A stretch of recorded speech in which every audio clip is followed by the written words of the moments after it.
From the KATC Weather Lab, here's Rob's forecast.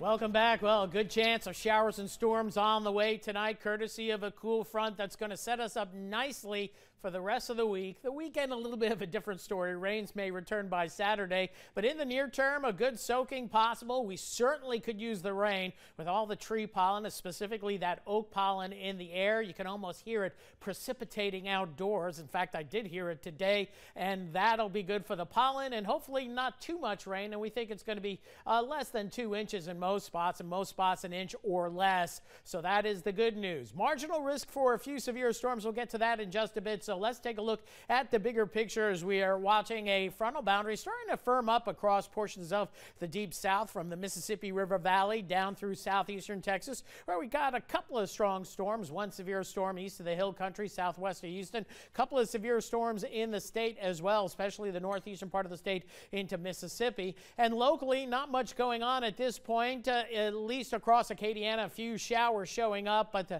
the bigger, stronger action across southeastern Texas from Woodville over to Jasper. We have a couple of significant weather advisories out all the way into the extreme northwestern portion of Vernon Parish, where we're showing a fair bit of cloud to ground lightning. And let's see if there's anything showing up on the storm tracker here. But by and large, we'll wait for this to populate.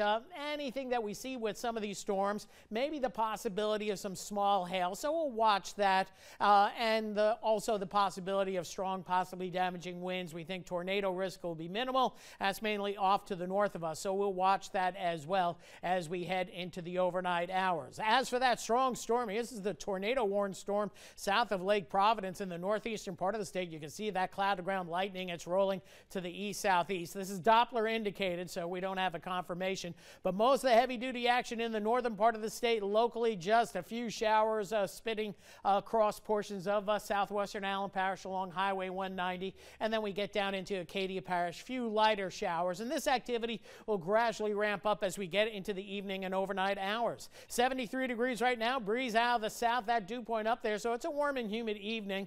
Temperatures starting out in the low to mid 60s and then topping out in the upper 70s this afternoon, and that front located now across the eastern part of Texas and western Louisiana. So here's predictive radar indicating the showers and storms getting into the Lafayette area, I-10 corridor after about 10 or 11 o'clock tonight. The frontal boundary itself kind of washes out in the frontal dynamics, so we don't think we're going to see severe weather, but some locally heavy showers and maybe a few hail-bearing storms behind the front, but mainly pea to marble size, which is below severe levels. So here's Futurecast indicating that frontal boundary working its way down to the south at midnight. Still some lingering showers and storms behind that front as well. Lingering clouds in the morning, maybe a shower, but we clear out for the afternoon. Looks really good with nice and cool temperatures moving in for tomorrow night. As for rainfall, latest Futurecast run anywhere between a ½ inch to 2 inches of rain, quite variable depending on where the storms fester the most. So we do think we're going to stay below any kind of flood threat. Severe weather risk, mainly the extreme northwestern portions of the area for hail and the possibility of high winds,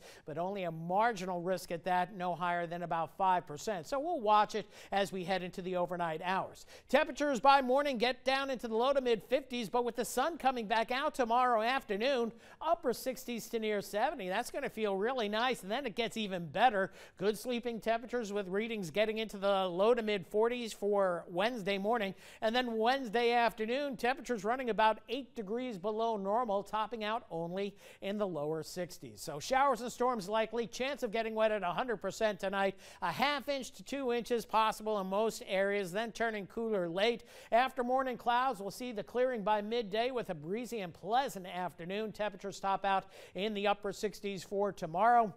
As we go into Wednesday, Thursday, Friday, looking good. Showers and storms, a pretty good bet, we think, Saturday, and there might be a severe weather risk with those storms as well. And then maybe another weather maker come a week from this Wednesday, but in between, overall, temperatures shading to at or below normal, which is nice after such a warm February. We could go for some fresh weather for the next week to 10 days because we know by the end of this month, we'll be pushing mid-80s consistently. Sure will. Right. All right, thanks, Rob.